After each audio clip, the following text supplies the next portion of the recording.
الحمد للہ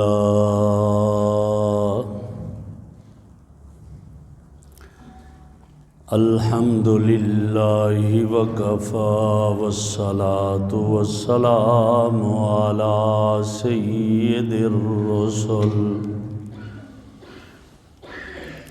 والصلاة والسلام علی سید الرسل وخاتم الانبیاء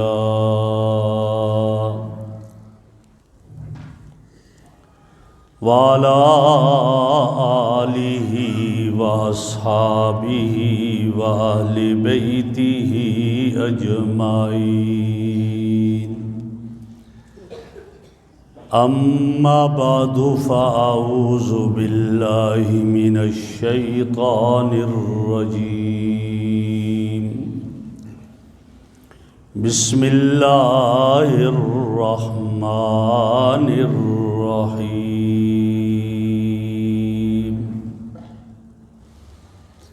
لقد من اللہ علی المؤمنین اذ بعث فیہم رسولا وقال رسول اللہ صلی اللہ علیہ وسلم انما انا رحمت مہدات صدق اللہ مولانا العظیم وصدق رسوله النبی الکریم اللہم صل علی سیدنا و مولانا محمد وعلی آل سیدنا و مولانا محمد واصحاب سیدنا و مولانا محمد وبارک وسلم علیہ۔ انتہائی قابل صد احترام بزرگوں اور عزیز دوستوں، گزشتہ جمعہ ہماری گفتگو یہاں پہنچی تھی کہ امام الانبیاء صلی اللہ علیہ وسلم پر غار حرا میں جب پہلی وحی نازل ہوئی اور آپ گھر تشریف لائے تو حضرت خدیجۃ الکبریٰ رضی اللہ تعالی عنہا سے فرمایا مجھے کمبل اوڑھا دیجئے، خشیت علی نفسی، مجھے کچھ ڈر لگ رہا ہے کہ اتنا بڑا بوجھ میرے کندھوں پر میرے لیے مشکل محسوس ہو رہا ہے۔ تو حضرت خدیجۃ الکبریٰ رضی اللہ تعالیٰ عنہا نے آپ کو تسلی دی اور آپ کے اوصاف گنوائے کہ آپ صلہ رحمی کرنے والے، بوجھ کے نیچے دبے ہوئے لوگوں کا بوجھ اٹھانے والے، مہمان نواز، سچائی کو مد نظر رکھنے والے اور بے کسوں کے سہارا، جو کچھ نہیں کما سکتے آپ ان کے لیے بھی ان کو دیتے ہیں۔ تو ان اوصاف کے آپ متصف ہیں تو اللہ آپ کو کبھی ضائع نہیں فرمائیں گے۔ اب حضرت خدیجۃ الکبریٰ رضی اللہ تعالیٰ عنہا آپ کو لے کر اپنے چچا زاد بھائی ورقہ ابن نوفل کے پاس لے گئی۔ اس وقت بھی مکہ مکرمہ میں کچھ لوگ تھے جو لوگوں کو توحید کی دعوت دیتے تھے، بت پرستی نہیں کرتے تھے، اور حضرت ورقہ ابن نوفل اس وقت کا حق مذہب عیسائیت تھا، اس پر تھے۔ جب حضرت خدیجہ رضی اللہ تعالیٰ عنہا آپ کو لے کر وہاں جاتی ہیں اور اپنے چچازاد بھائی سے کہتی ہے کہ ذرا ان سے سنیے، کچھ بات کہنا چاہ رہے ہیں۔ میرے آقا صلی اللہ علیہ وسلم نے تمام واقعہ ان کے سامنے رکھا تو ورقہ ابن نوفل کا جواب یہ تھا کہ مبارک ہو، یہ وہی فرشتہ ہے جو موسیٰ پر آیا کرتا تھا، آپ کو نبوت مبارک ہو، اگر جو کہا جا رہا ہے سچ ہے تو پھر آپ اللہ کے نبی ہیں۔ اور یہ ورقہ ابن نوفل نے کیوں کہا؟ اس لیے کہ تورات اور انجیل میں وہ یہ سب کچھ پڑھ چکا تھا، ان کا عالم تھا۔ ایک جملہ بولا ورقہ ابن نوفل نے اور کہا، کاش اس وقت میں طاقتور ہوتا، جوانی میں ہوتا، یا کم از کم زندہ ہوتا تو میں آپ کا خادم بنتا، آپ کا سپاہی بنتا جب مکہ والے آپ کو مکہ سے نکالیں گے۔ تو میرے آقا صلی اللہ علیہ وسلم نے بڑی حیران نگاہوں سے دیکھا ورقہ ابن نوفل کو اور فرمایا، اب مخرجیہ، کیا مجھے نکالیں گے مکہ سے؟ وہ تو مجھے صادق اور امین کہنے والے، میری ہر بات کو ماننے والے، وہ مجھے نکالیں گے؟ تو ورقہ ابن نوفل نے کہا، ہاں، جو نبی آیا ہے اس نبی نے حق کی بات کی ہے اور اس کو نکالا گیا ہے اور ہجرت کی آپ نبی نے، آپ بھی ہجرت کریں گے، آپ کو بھی مکہ والے مکہ سے نکالیں گے۔ اسی وجہ سے یہاں یہ کہا جاتا ہے کہ گویا ورقہ ابن نوفل آپ پر ایمان لا چکا تھا، ابھی تو آپ نے ایمان کی دعوت ہی نہیں دی تھی۔ جب یہ کیفیت ہوئی، آپ علیہ الصلوۃ والسلام واپس آ گئے، اور واپس آئے اور ابھی آپ کو آگے حکم نہیں ملا تھا کہ دوسروں کو بھی یہ دعوت دینا شروع کر دیں، یہ حکم نہیں ملا تھا۔ برحضرت حضرت خدیجۃ الکبریٰ رضی اللہ تعالی عنہا آپ پر ایمان لے آئیں، گھر کی خاتون تھی، عورتوں میں سب سے پہلے ایمان لانے والی۔ اب جب آپ کو حکم ملا وانذر عشیرتک الاقربین، اور کچھ عرصہ وحی کا سلسلہ منقطع رہا، اور اس کے بعد جب وحی کا سلسلہ شروع ہوا تو یہ سورت اتری، یا ایھا المدثر قم فانذر وربک فکبر وثیابک فطہر۔ اے کمبل اوڑھنے والے، مدثر کا معنی ہے کپڑے میں لپٹ جانا، مزمل کا معنی ہے کسی کمبل کو اوڑھ لینا، اور یہی رب کی اپنے محبوب سے محبت ہے کہ آپ کو جس کیفیت میں دیکھا اسی کیفیت میں خطاب کیا، ورنہ جس نبی کو خطاب کیا تو نام لے کر خطاب کیا، یا زکریا، یا ابراہیم، یا موسیٰ، یا یحییٰ، یا عیسیٰ۔ لیکن جب میرے نبی کی باری آئی، کبھی یا ایھا النبی، کبھی یا ایھا الرسول، کبھی فرمایا یا ایھا المدثر، کبھی کہا یا ایھا المزمل۔ آپ کو جس کیفیت میں دیکھا، یہ اللہ رب العزت کی طرف سے آپ سے محبت کی علامت اور محبت کا سائن ہے کہ آپ کو وہاں کپڑے میں لپٹا ہوا دیکھ کر فرما دیا، یا ایھا المدثر، ایک کپڑے میں لپٹے ہوئے، قم، کھڑا ہو جا، فانذر، لوگوں کو اب ڈراؤ۔ کیوں؟ نبی کو بھیجا جاتا ہے بشیرم و نذیرا، یا نبی بشارت دینے والا ہوتا ہے یا اللہ کے عذاب سے ڈرانے والا ہوتا ہے۔ فرمایا اٹھ جائیے اور اب ان لوگوں کو دعوت دیجئے۔ جب آپ کو حکم ملتا ہے، آپ پر ایمان لانے والوں میں سب سے پہلے آپ کی رفیقہ حیات حضرت خدیجۃ الکبریٰ رضی اللہ عنہا ایمان لے آتی ہے۔ غلاموں میں آپ کے آزاد کردہ غلام حضرت زید بن حارثہ رضی اللہ تعالیٰ عنہ ایمان لے آتے ہیں، اور بچوں میں سیدنا حضرت علی المرتضیٰ رضی اللہ تعالیٰ عنہ ایمان لے آتے ہیں۔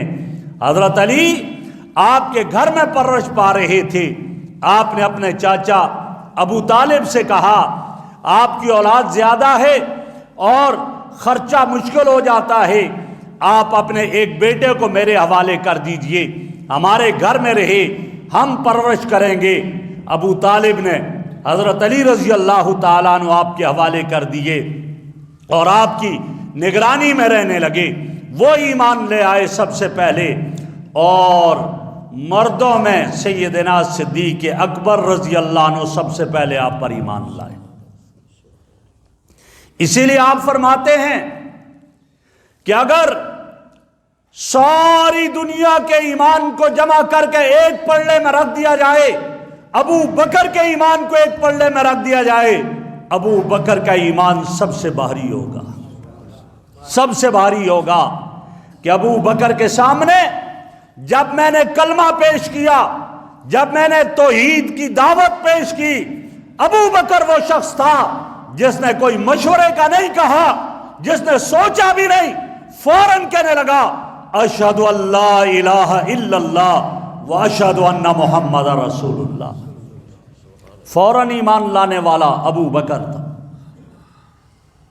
اب جب حکم ملا دعوت عام دیجئے گا، آپ علیہ السلام فاران کی چوٹی پہ چڑھتے ہیں، جس سے جبل ابو قبیس بھی کہا جاتا ہے۔ میں نے پہلے بھی عرض کیا تھا کہ یہ پہلا پہاڑ ہے جس کو زمین پہ قائم کیا گیا تھا۔ اس پہ چڑھے، واہ قریش کی آواز بلند کی، اور اس وقت کوئی خاص اور عام بات کرنی ہوتی تھی تو وہاں پہاڑی پر چڑھ کر پکارا جاتا تھا۔ آج سارا قبیلہ قریش جمع ہو گیا، سارے سردار جمع ہو گئے۔ میرے آقا نے پہلے اپنا کردار پیش کیا۔ پہلے کیا فرمایا؟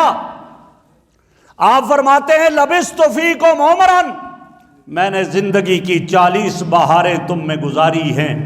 آج تم سے مکہ والوں سوال کرتا ہوں، هل وجدتمونی صادقا او کاذبا، مجھے کیسا پایا تم نے؟ سچا پایا یا اس کے برعکس پایا؟ سب مکہ کے کافر جمع ہیں اور سب کیا کہتے ہیں؟ جربنا کا مرارا وما رائنا کا الا صادقا، اے محمد ہم نے بار بار آپ کو آزمایا اور ہم نے آپ کو ہمیشہ سچا اور امانت دار پایا، صادق اور امین پایا، عادل پایا۔ میرے آقا نے فرمایا مجھے سچا کہنے والوں، مجھے امانت دار کہنے والوں، اگر میں آج تمہیں یہ کہوں اس پہاڑی کے پیچھے سے ایک لشکر جرار تم پہ حملہ کرنے والا ہے، مان لو گے؟ کہا آج تک تو کسی کو اتنی جرت نہیں ہو سکی ہے کہ ہم پہ حملہ کرے، ہم کمزور لوگ نہیں ہیں، لیکن آپ کی زبان سے کبھی ہم نے جھوٹ نہیں سنا، اس لیے آپ فرما رہے ہیں ہم مان لیں گے۔ میرے آقا نے فرمایا پھر سنو، میں تمہیں ایک کلمہ بتاتا ہوں، وہ پڑھ لو۔ عرب تو عرب، عجم بھی تمہارے قدموں کے نیچے آ جائے گا، تمہاری غلامی میں آ جائے گا۔ کہ لگے بتائیں پھر جلدی جلدی وہ کیا کلمہ ہے؟ عجم ہمارے قدموں کے نیچے آ جائے پھر کیا ہے؟ میرے آقا نے فرمایا قولوا لا الہ الا اللہ تفلحون۔ پھر سن لو کہ آج میں تمہیں یہ بتا رہا ہوں، تم یہ اس بات کا اقرار کرو لا الہ الا اللہ، حاجت روا اللہ ہے، مشکل کشا اللہ ہی ہے، بیٹے بیٹیاں دینے والا اللہ ہی ہے، بگڑی بنانے والا اللہ ہی ہے، تفلحون کامیاب ہو جاؤ گے، عرب و عجم تمہارے قدموں میں آ جائے گا۔ یہ لات منات عزا، یہ بت جن کے ناموں کے چڑھاوے چڑھاتے ہو، ان کو چھوڑ دو، اللہ کے در پہ آ جاؤ، ایک اللہ کو سب کچھ مان لو، کامیاب ہو جاؤ گے۔ جب آپ نے اپنا پروگرام پیش کیا تو میرے بھائیوں، سگا چچا ابو لہب ہاتھ زمین کی طرف گیا، پتھر اٹھایا، آپ کی طرف مارتے ہوئے کہتا ہے تبن لک یا محمد الہٰذا جماعتنا، الیاذ باللہ آپ کے لیے ہلاکت ہو، اس لیے ہمیں جمع کیا تھا، بلایا تھا۔ یہ سگا چچا کہہ رہا ہے، وہ لوگ جو صادق امین کہنے والے تھے یہ کہہ رہے، اور ابو لہب کہتا کیا ہے لوگوں کو؟ چلو واپس۔ سارے چلے گئے، میرے آقا وہاں ہی رہے۔ لیکن ایک بات عرض کروں، میرا رب کبھی کبھی کسی کے مشرک کی شرک کو بھی فوراً بدلہ نہیں دیتا، جواب نہیں دیتا، برداشت کر لیتا ہے۔ کافر کے کفر کا بھی فوراً بدلہ نہیں دیتا، برداشت کر لیتا ہے، لیکن نبی کی توہین کو کبھی برداشت نہیں کرتا، نقد جواب دیتا ہے۔ نبی کی توہین میرے رب کو بھی برداشت نہیں۔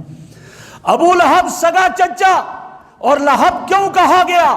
شولوں والا، ورنہ اس کا نام عبد العزیٰ تھا۔ ابو لہب کہا جاتا تھا جب باہر نکلتا چہرہ چمک رہا ہوتا، آگ کے شعلے جیسے رخسار سے نکلتے تھے، اس لیے ابو لہب کہا جاتا تھا۔ میرے رب نے اسی وقت جبرائیل کو حکم دے دیا، جبرائیل جی رب العالمین جانا آج دھرتی پہ میرے محمد کی توہین ہوئی ہے، ذرا جواب دے کر آ جا میری طرف سے۔ تبت یدا ابی لہب و تب، ابو لہب تباہ و برباد ہو جائے، اور تباہ و برباد ہو گیا۔ نقد جواب ملا۔ ہاتھ ٹوٹ جانا یہ تعبیر ہوتا ہے ہلاکت سے، تو گویا فرمائے میرے محمد کو ایسا کہنے والا وہ خود تباہ و برباد ہو جائے، اور ایسا ہی ہوا کہ ابو لہب تباہ و برباد ہوا۔ پھر روایات میں آتا ہے کہ اتنا بیمار ہوا، ایسا بیماری ایسی لگی کہ بیٹے بھی ہاتھ نہیں لگاتے تھے، مال و دولت بھی بہت زیادہ، اولاد بھی، کوئی کام نہیں آیا۔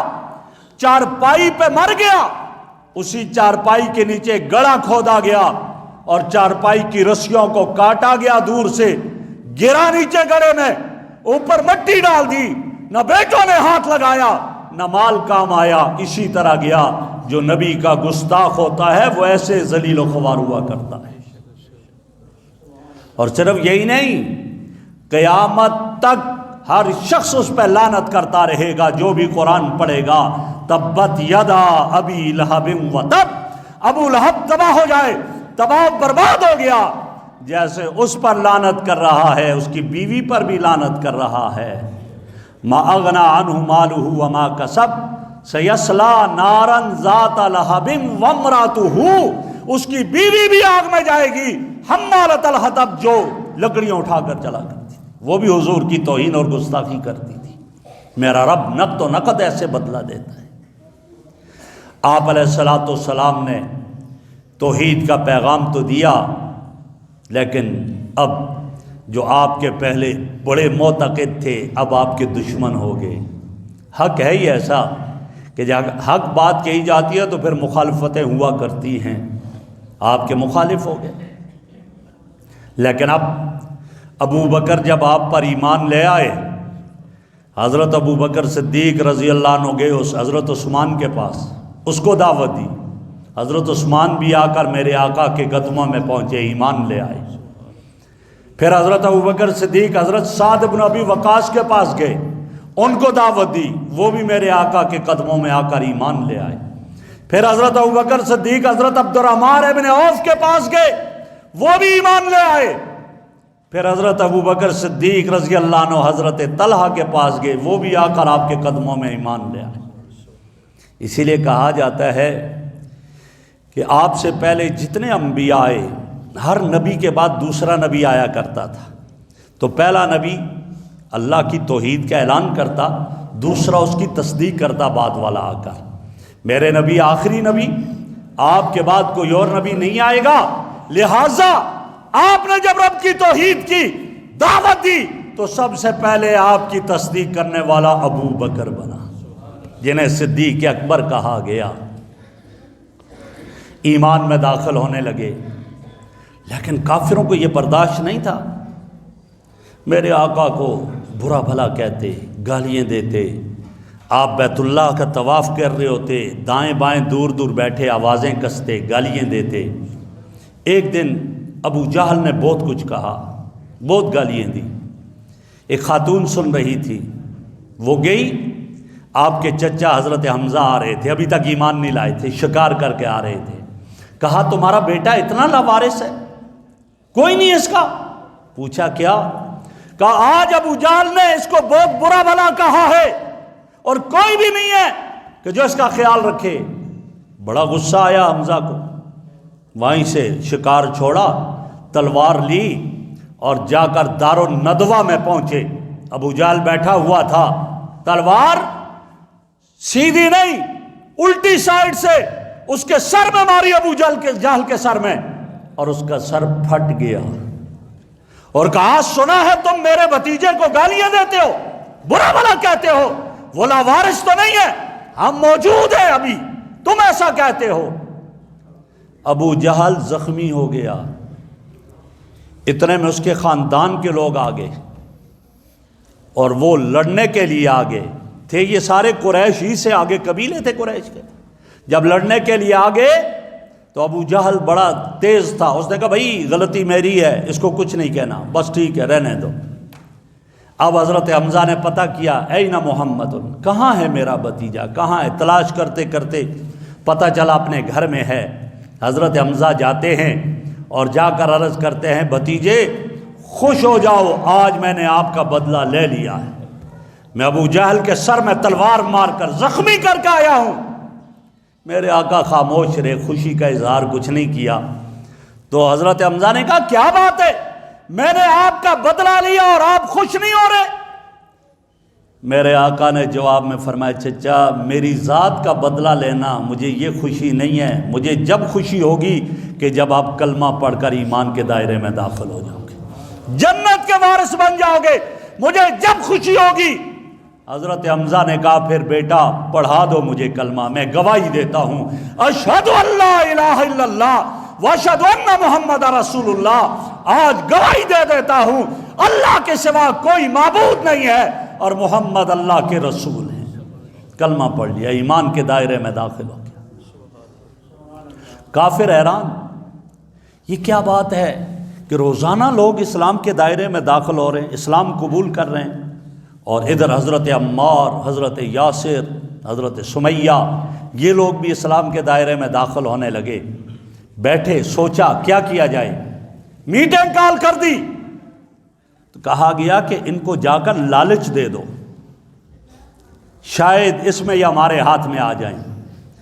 سرداروں کا ایک وفد بنا اور جا کر میرے آقا کی خدمت میں پہنچا۔ کہا کیا؟ کہا ہم آپ کے پاس آئے ہیں، اگر خدا نخواستہ آپ بیمار ہیں، کسی نے کوئی جادو کر دیا، کوئی اور جنات کا مسئلہ ہے، اور بیماری ہے کوئی، ہمارے خداؤں کی مخالفت کرتے ہیں، آپ آئیں ہم آپ کا علاج کروائیں گے۔ اور اگر آپ کا مقصد اس طرح یہ اعلان کرنے سے یہ ہے کہ آپ کو سردار بنایا جائے، بڑا بنا دیا جائے، آج ہم سب آپ کے قدموں میں آ کر آپ سے معاہدہ کرتے ہیں ہم آپ کو اپنا بڑا بنائیں گے، آپ ہمارے خداؤں کی مخالفت چھوڑ دیں۔ اور اگر آپ کا مقصد اس سے ہے مال و دولت جمع کرنا، تو ہم مال و دولت کے ڈھیر آپ کے قدموں میں لگا دیں گے۔ اور اگر آپ کا مقصد کسی حسین و جمیل عورت سے شادی کرنا ہے، آپ آئیے بتائیے ہم آپ کے قدموں میں لے آئیں گے۔ میرے آقا دیکھ رہے ہیں، یہ لالچ دیا خریدنے کا، ہر دور میں ہوتا ہے، لیکن آقا کی سیرت مجھے اور آپ کو کیا بتاتی ہے؟ یہ تو ہر دور میں ہوا، ڈالروں پر کیا کچھ بک گیا، کیا کچھ بیچ دیا، ملک کو بھی بیچا جانے لگا لیکن اللہ نے بچا دیا۔ کیوں؟ لا الہ الا اللہ کی بنیاد پہ بنا ہوا ہے، اس کو بیچنے والے خود مر جائیں گے، یہ نہیں بکے گا انشاءاللہ، اور یہ قیامت کی صبح تک قائم رہے گا انشاءاللہ، رہے گا انشاءاللہ۔ آپ کو شاید نہیں پتا، ایک دفعہ ایسا ہوا ہے، ہمارے ملک کے ایک بڑے وزیر اعظم نے اپنی کابینہ کو بلایا، بٹھایا اور کیا کہا کہ ہمیں آفر ہے، جتنا قرضہ ہے تمہارا یہ سب قرضہ ختم ہو جائے گا، اور اس سے زیادہ ہم آپ کو اور بھی نوازیں گے، صرف ایک کام کر لو۔ پوچھا کیا؟ ناموس رسالت کے قانون کو ختم کر دو۔ ممبر پر بیٹھ کر کہہ رہا ہوں، ناموس رسالت کے قانون کو ختم کر دو۔ تو یہ تو چھوٹی سی بات ہے، اتنی بڑی بات نہیں ہے، ختم کر دیتے ہیں، قرضے بھی ختم ہو جائیں گے اور بھی بہت کچھ مل جائے گا، کئی پاکستان اس سے بن جائیں گے۔ تو انہی کی جماعت کے ایک شخص نے، میں نام نہیں لینا چاہتا، اس نے کھڑے ہو کر کہا، اس نے کہا سر میری ایک بات سن لو، ایسا کرو گے تم نہیں رہو گے، یہ ملک پھر بھی رہے گا۔ یہ کہا تم نہیں رہو گے، یہ ملک پھر بھی رہے گا۔ بس سینڈز اپ ہو گئے، کہا ٹھیک ہے بھائی، نہیں ایسا نہیں کر سکتے۔ یہ لا الہ الا اللہ کی بنیادوں پر بنا ہوا ہے، ان میں لوگوں کا خون ہے، اس میں کس کی بنیادوں میں ماؤں بہنوں بیٹیوں کا خون ہے، وہ میرا رب کبھی رائے گاہ نہیں ہونے دے گا، کبھی رائے گاہ نہیں ہونے دے گا۔ تو میرے آقا کو جب اس کی آفر کی گئی تو میرے آقا کا جملہ کیا تھا؟ اللہ اکبر۔ میرے آقا فرماتے اگر تم سورج کو میرے دائیں ہاتھ پر اور چاند کو لا کر میرے بائیں ہاتھ پر رکھ دو، میں محمد اس سورج اور چاند کو زمین پہ پٹک دوں گا، میں رب کی توحید سے باز نہیں آؤں گا۔ فرمائیے میں اپنے پاس سے نہیں کہہ رہا، میرا رب کا حکم ہے، میں اس کا نبی ہوں۔ اس جملے پر ذرا غور کریں، سورج دائیں ہاتھ پر، چاند بائیں ہاتھ پر، کیا مطلب اس کا؟ ایک وقت تھا لوگ کہتے تھے برطانیہ کی حکومت اتنی بڑی، اتنا راج ہے کہ سورج اس میں غروب نہیں ہوتا۔ کیوں؟ ایک جگہ سے غروب ہوتا، دوسری جگہ سے طلوع ہو رہا ہوتا تھا، تو کہتے تھے کہ اس کی حکومت اتنی ہے کہ اس میں سورج غروب نہیں ہوتا۔ گویا میرے آقا نے یہ نہیں کہا، سورج اور چاند بتا کر اشارہ کر دیا، پوری کائنات کو مشرق سے مغرب تک لا کر اگر سب کا مجھے حکمران بنا دو، پھر بھی میں رب کی توحید سے باز نہیں آؤں گا۔ یہ مقصد تھا۔ کیوں؟ مجھے تو میرے اللہ کا حکم ہے، میں اس کی توحید بیان کروں گا۔ لالچ دیا، نہ ہوا، واپس چلے کہ نہیں اس کو خریدا نہیں جا سکتا ہے، یہ بڑا مضبوط آدمی ہے۔ اب کہا اس کے خلاف پروپیگنڈا کرو۔ پروپیگنڈا بھی ہوتا ہے نا، کردار کشی۔ بعض کہنے لگے الیاذ باللہ یہ جادوگر ہیں، یہ قرآن جو پڑھا رہے یہ جادو ہے، کسی نے کہا یہ شاعری ہے، کسی نے کہا یہ کہانت ہے، نجومی ہے، الیاذ باللہ مجنون ہے، الیاذ باللہ۔ کافر بیٹھے ہوئے تھے، ان کا سردار ولید ابن مغیرہ کافروں کا سردار ہے، وہ بھی بیٹھا تھا۔ اس نے کہا اچھا تم بیٹھو، میں جا کر بات کرتا ہوں۔ ولید ابن مغیرہ آیا میرے آقا کے قدموں میں، کہا بات سنو، آپ کیوں باپ دادا کے مذہب کی مخالفت کرنے لگ گئے؟ ہم نے جو آپ کہتے ہیں اپنے آباء و اجداد سے آج تک نہیں سنا، آپ ان سب پر پانی پھیر رہے ہیں، سب کی نفی کر رہے ہیں، ایسا کیوں کر رہے ہو؟ میرے آقا خاموش رہے اور اس کی ساری بات سنتے رہے۔ جب ولید ابن مغیرہ سردار نے اپنی بات ختم کی، میرے آقا نے فرمایا بس اور بھی کوئی بات کرنی ہے؟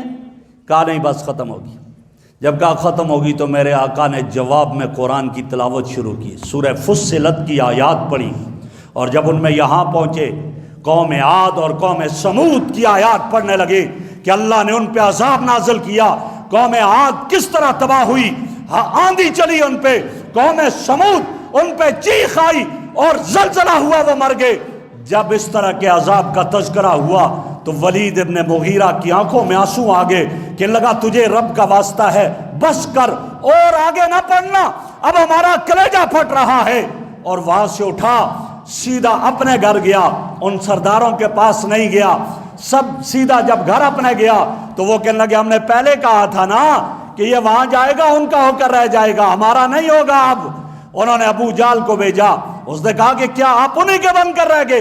تھوڑی بہت ادھر سے جوش دلایا، ان کا نہیں میں نے باپ دادا کا مذہب نہیں چھوڑا، لیکن ایک بات ہے یاد رکھو، یہ آدمی سچا ہے اور جو کلام پیش کر رہا ہے یہ سچ کلام ہے، میں شاعری کو بھی جانتا ہوں، نہیں یہ شاعری نہیں ہے، میں کہانت کو بھی جانتا ہوں، یہ کاہن نہیں ہے، میں جادو کو بھی جانتا ہوں، مجھ سے زیادہ کوئی نہیں جانتا، یہ جادو بھی نہیں ہے، یہ سچا برحق ہے، اس کو رہنے دو، اگر یہ دنیا پہ غالب آ گیا ہمارے خاندان سے ہے، نام ہمارا ہی ہوگا، اور اگر کسی نے ان کو ختم کر دیا تو کوئی اور کر دے گا، تم رہنے دو۔